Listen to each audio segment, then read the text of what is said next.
Kung gumagamit ka ng print and cut feature ng Cricut, alam mo na maraming nasasayang ng materials dahil sa registration marks. Sa hack na to, i-maximize natin ang print area ng A4 size na paper para makapag-print and cut ka from this to this. Mamamaximize mo yung page hanggang sa edge ng papel.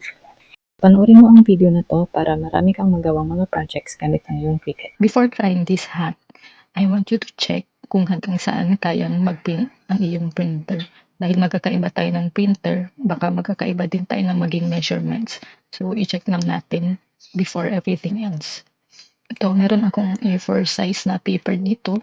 Dahil sa A4 tayo magpiprint and magta-try ng hack. Inkscape ang gamit ko dito, pwede nyo rin itry ito sa Word. So, gawa lang tayo ng rectangle dito.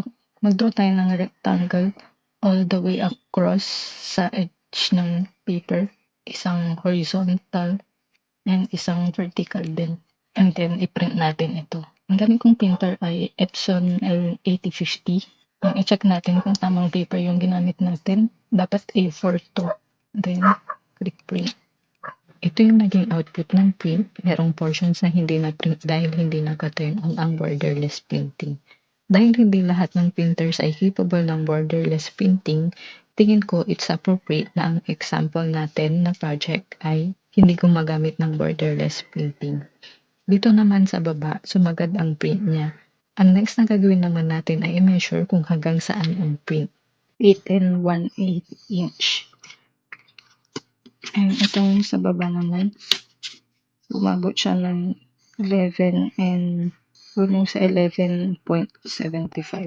Punta na tayo sa design space. Ito yung guide ko. Itong nasa registration marks. Yan yung maximum na allowable printable area pag A4 yung material mo. Kahit i-hack natin dyan, pwede tayong lumagpas dito sa gilid. Ito yung sinukat natin kanina na 8 and 1/8. So, ang width nito, 8.12. And gawin lang natin itong guide. Convert natin from basic cut to guide. And magiging kulay red siya.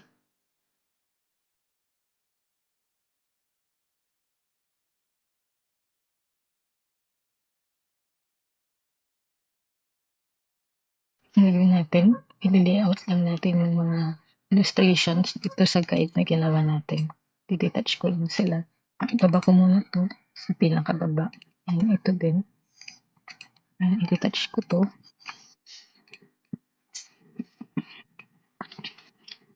Okay, so once na-layout na yung mga elements, dapat within siya dito sa guide natin. 8 and 1/8 yung lapad. Tulad nung sinukat natin sa test print natin kanina. I-attach ko silang lahat except itong guides natin. Click attach. And then, i-hide ko to. And napansin nyo dito, meron siyang warning sign dahil lumagpas na tayo doon sa printable area for print and cut ng A4. I-ignore natin yan. And dito sa may settings, palitan natin yung load type ng A3. Click done. And mawawala yung warning dyan. Pwede na natin i-click yung make. Dito sa make screen, nakikita nyo na yung paper ay naging A3 na. So, meron kang space dito.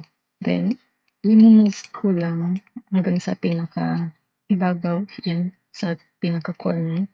Then, click continue. I-send to printer ko. Click next. And i-turn on natin yung use system dialog. I-select yung printer.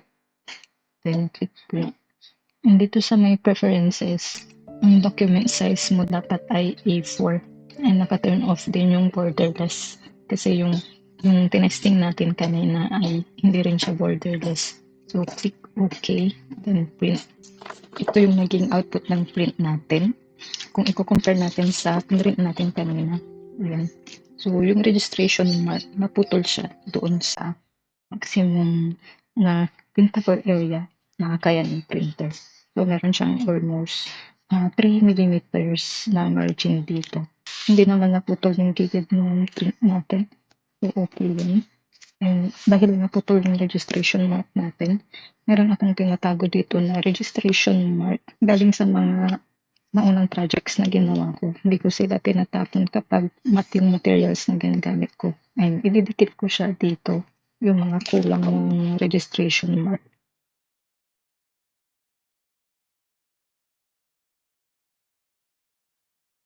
Dito sa may bottom right corner, hindi nag-print yung registration mark kasi lagpas na siya. Ang gagawin ko dyan, i-align ko lang siya dito and dito sa may yes.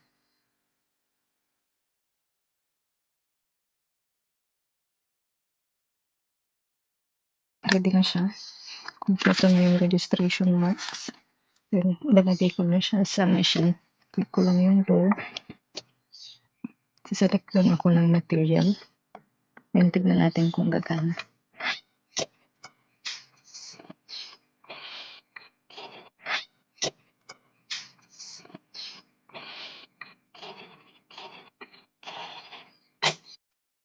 Mukhang wala naman siyang naging problema sa pag-scan niya. Tignan lang natin kung magiging accurate yung cut.